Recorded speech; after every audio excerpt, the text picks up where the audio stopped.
Guys, good to see you again. Good to see you again. Always a pleasure. This is a special show for you too, isn't it? Particularly because it is. Show. Feels a bit homely tonight. Yeah, lots of friends and family from the Midlands, particularly this area for you. Yeah, I went to King's Heath Junior School. Oh, wow. King's Heath, so yeah, it's a weird one. Yeah, God's county. Absolutely. It's, congrats on all the success over the last Thanks, couple of weeks. Loving the album. And you guys released like an EP and a few singles before the album, but the album is like your real introduction to the world, isn't it? So is that quite an intimidating thing to do? Well, I guess we've just been working on it for such a long time. Yeah. When we first got together and we started writing, we knew it was on the cards. It seemed to just like always be on the horizon, but just slightly like out of reach. So to have it finally out there, actually I think it's in many ways a bit of a relief for us that it's there, and people can hear it and get excited about it, hopefully. You know the record deal wasn't a joke now. Yeah. Elaborate prank. Your 12-hour countdown was a thing of beauty. Honest to God, that took so much brain power. Yeah, we had true. so much. Your head in a box was my personal really favourite. I wonder why. But what's been amazing about it is you guys have been welcomed in by so many musical communities as well. Like the country crowd have welcomed you in, and the folk crowd love you in the Americana. So kind of, you guys seem to have struck the right balance in that way. So was that something you were aiming for in terms of to cover a wide range of genres? I don't know if there was an aim as such. Like, we literally play what comes naturally to the four of us as a group, and I think, as you say about C2C, for instance, that was the first, I guess, introduction to the sort of hardcore country fans of the UK, which went brilliantly, probably far better than we hoped or expected. They were so welcoming, and they've stuck with us since.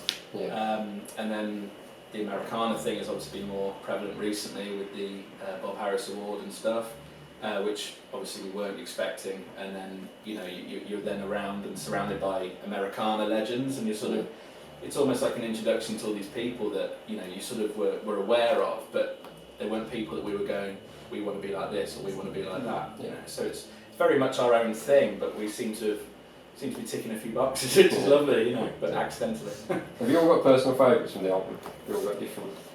I think so. Yeah. But there's ones it's really nice to hear change for the good. I guess it's exciting when it's songs that haven't necessarily been in our set. So for me, Change for the Good's really exciting because I love it lyrically, but also it's like we haven't done it a whole lot of time, so it feels really fresh. Yeah, I'd say. So that's mine with Change for the Good, but I don't know what your favourites are. For live, I love, you get those special moments like Bridges or something where we sort of come off mic and do it, obviously depending on the venue. But then you get sort of stuff like Rattle, which just, you can't help but enjoy to play. It's just really big and thumpy and, everything you'd hope for a night out, I guess.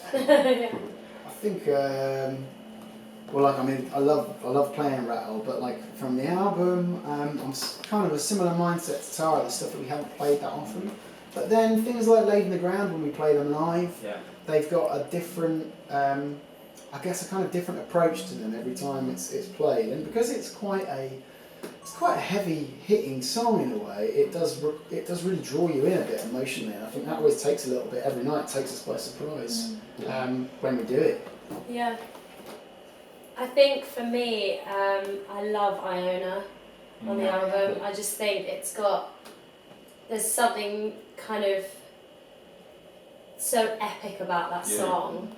And I remember when we wrote it, we were all so excited about it because it was quite kind of different to, I guess, to what other things that we'd written. And it was the first song that we wrote that was almost like mythical, that we we made up a story, and it was so that was really fun. And I think it's one of my favourites. And you recorded the album at the Premises Studios, which is where I saw you guys last. And you worked with Pete Hamilton, who's a very, very experienced producer. He's worked with some great names. So tell us about what it was like to work with him and what he added to the project.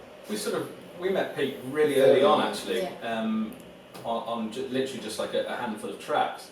Never really knowing that he was going to end up producing the album as such, and we did then subsequently meet other people, other writers, producers, whatever, and sort of came back round to Pete, didn't it? He just sort of had this idea for Wish I Could, I guess originally, was that one that more or less got us to Decca's attention, isn't it? And I think because of what he did on that, they seem to really like it, and it seemed like a kind of logical choice because he's got a really good ear for what people, especially like radio, want to hear.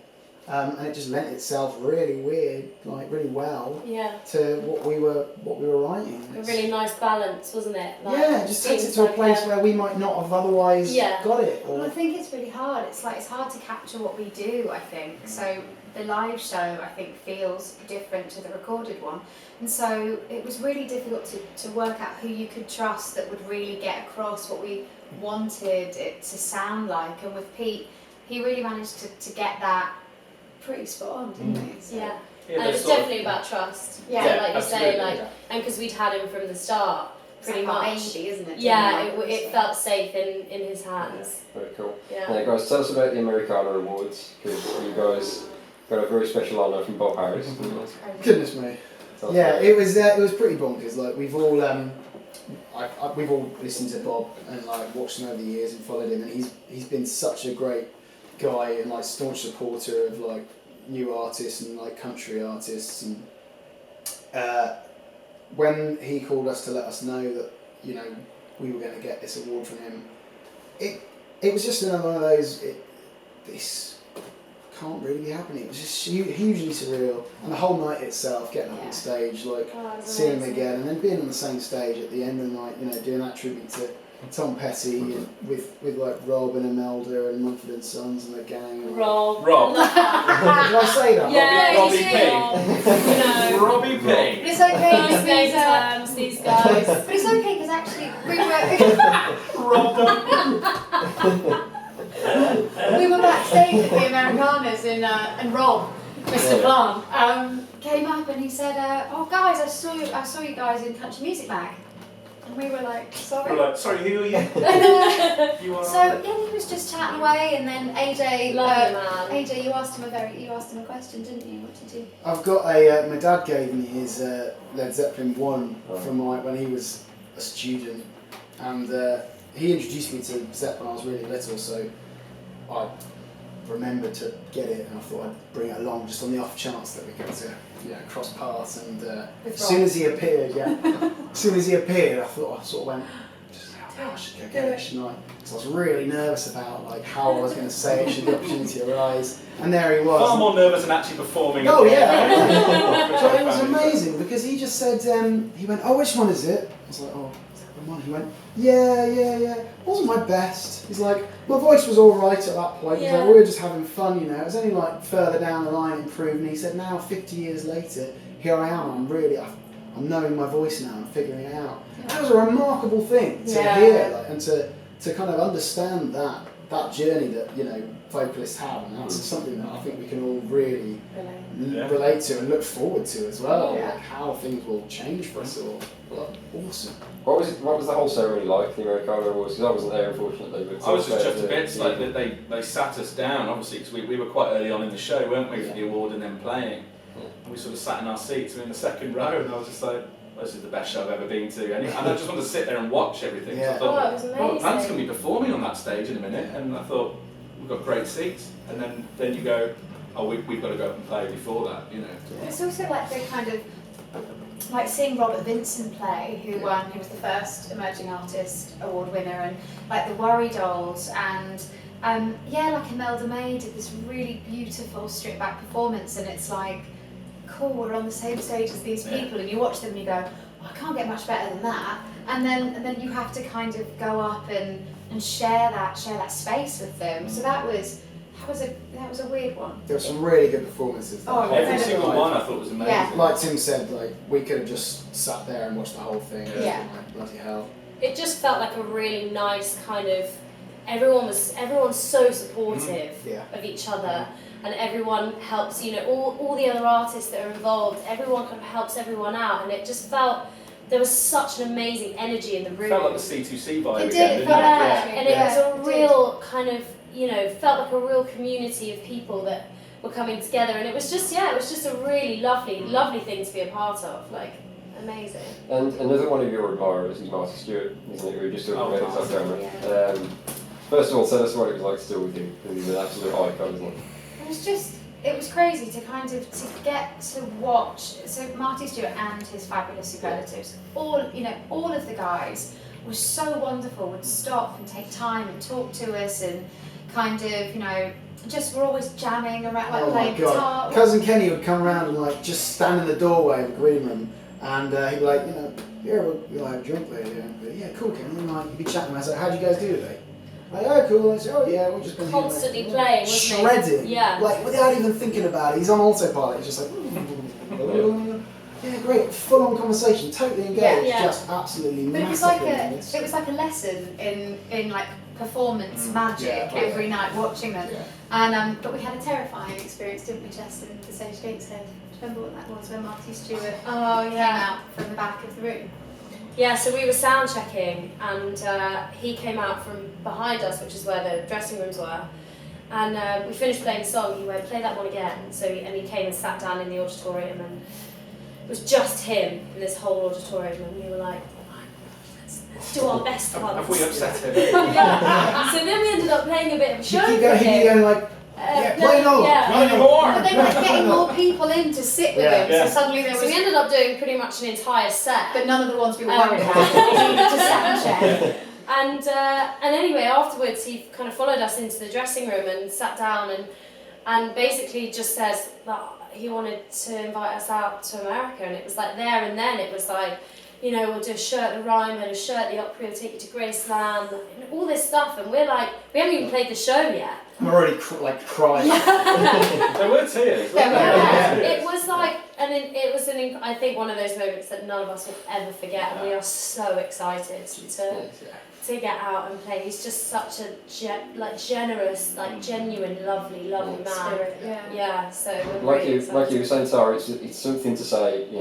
I'll take it over to Nashville, but to actually go and do it. And dates in the diary. You learn to just not believe everything you're told. Absolutely. Really doing what we do, and then when something like that just happens, almost out of nowhere, so it gives you a bit of faith, doesn't it? Especially when he's sending an email going, "Hey guys, just to make sure we checked the date for this one. This is going to be happening on this day. This is going to be happening this day." And you go, "Hey, it is. It is." Yeah. But also, he's going to come with us to Graceland, so it's not even. It's like 240 miles or so away. Thereabouts. Roughly.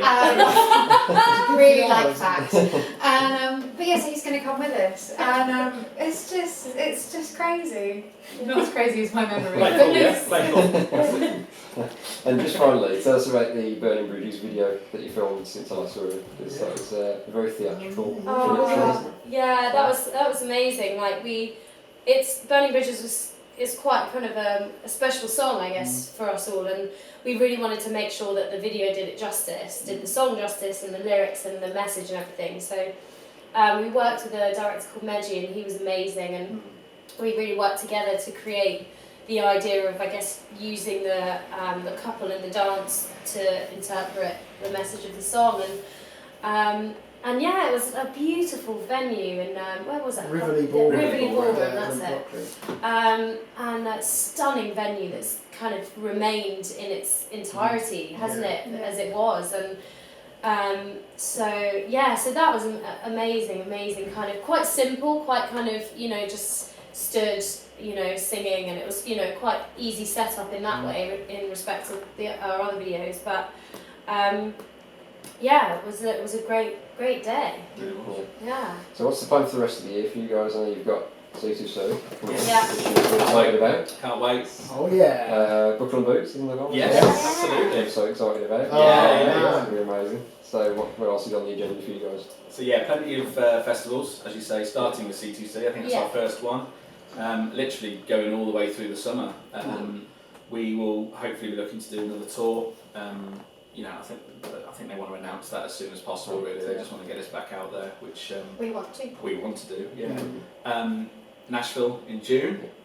Some big shows out there, which is nuts. Yeah. More singles to come from the album, and then goodness knows, I think we're going to keep writing. I think as well for the hope of a second album. Well guys, best of luck for the rest of the tour. Thanks so much. It was a pleasure, and we'll catch you soon. Thanks.